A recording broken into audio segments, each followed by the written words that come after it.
3 sentence கொடுத்துருக்கேன் spoken இங்கிலீஷில். உங்களுடைய இங்கிலீஷினுடைய கிராமரை செக் பண்ணுங்கள். வாங்க ஃபஸ்ட் ஒன் பார்க்கலாம். We didn't buy dash flaws.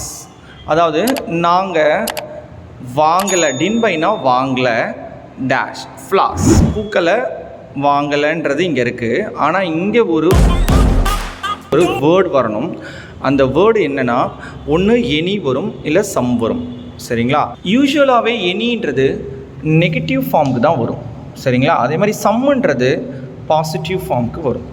So இதை ஞாபகம் வச்சுக்கோங்க. இப்போ பாருங்கள், வி டிட் நாட் பை இல்லை we didn't buy flaws.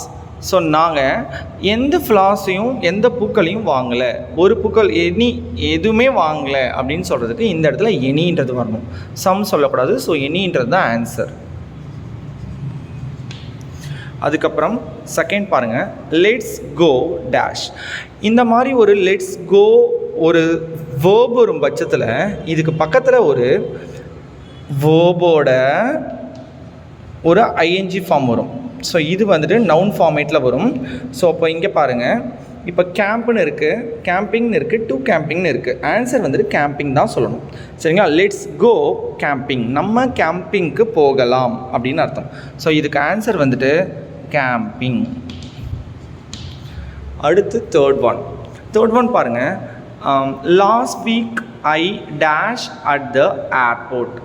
Last week போன வாரம் நான் ஏர்போர்ட்டில் இருந்தேன்னு வரணும். ஸோ இருந்தேன்றதுக்கு ஃபஸ்ட்டு இங்கே பாருங்கள், ஐ வரதுனால பாஸ்ட் பீவோபில் கண்டிப்பாக வேர் வராது.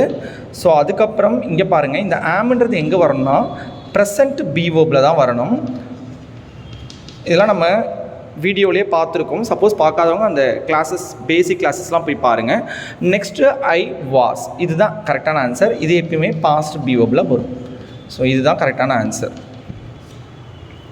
ஸோ இங்கே பாருங்கள், we didn't buy any flowers, let's go camping, last week I was at the airport. Thank you.